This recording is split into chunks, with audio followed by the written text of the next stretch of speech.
many of us would probably admit to having maybe an odd food craving every now and again, but our next guest's addiction to foam is so bad that she's eaten over 2,000 sponges and can't stop eating her armchair, which is what she's sitting in currently. We brought it down from our house. Now, while this may seem quite an unusual story, eating strange substances like foam is quite a common medical disorder called pica, and Vicky is here now, along with her armchair, and welcome. It's really nice to meet you. As I said earlier, when we said about your story online this morning, huge response, loads of people having similar experiences in their own life.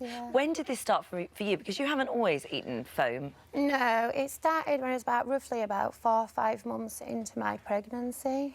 And was it like a craving?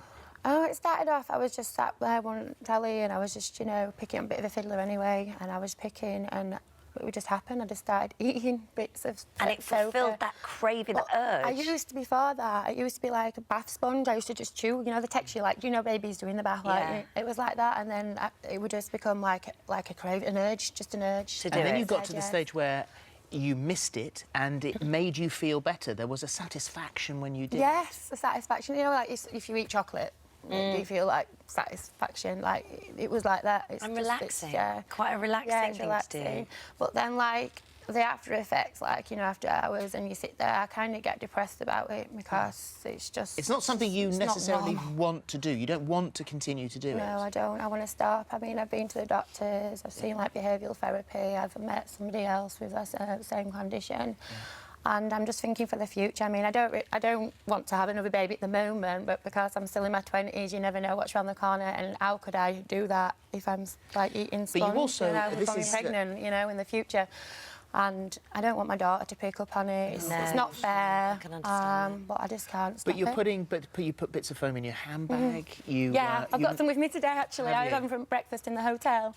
and it's not just foam on its own, because you started, like, as these things develop, you put chocolate spread on it, or you dip it in your wine, jam and peanut butter, all sorts. Experiment with the food, I started off. I was sat there one night with a Chinese, and I just thought, oh, I just dipped it in my sweet and sour sauce, and then my mind wandered, thought, oh, OK, I'm going to try other things. So it's sweet, and it just grows sweet and savoury.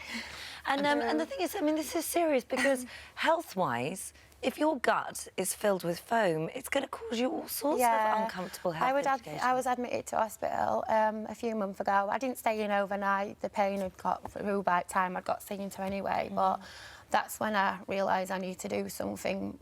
I need to try everything that's going to work. So I'm hoping coming on here today is going to work. Well, let's bring in Nick and Eva, because you say that you have only ever seen a case like this once.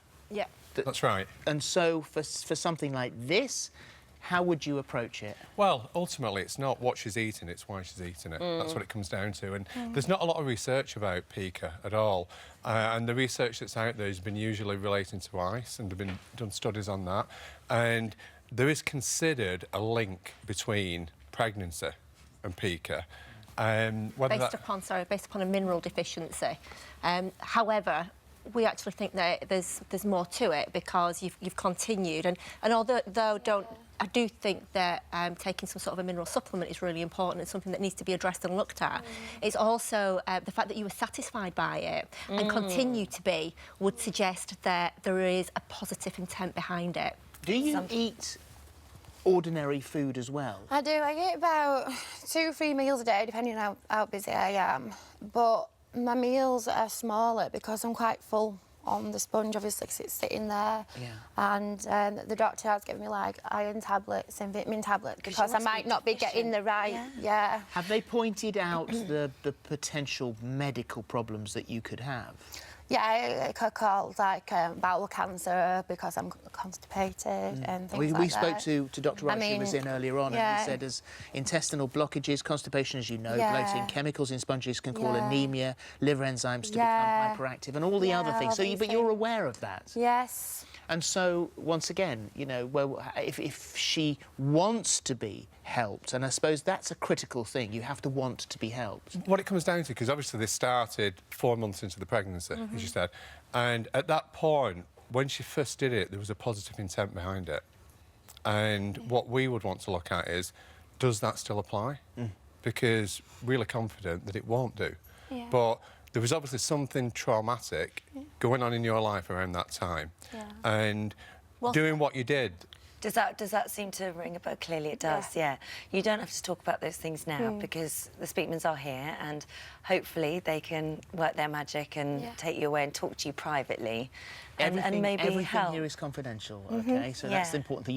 You've come in and you've talked about that aspect of it. If there are other aspects, which I think you are... It feels like I get healed when I do it, like, sort of Does it? thing. She's saying all the things that you'd expect. It's an element of comfort and an element of control. Basically. Well, you're in very safe hands, OK? Right, Thank you for being brave and talking about this today.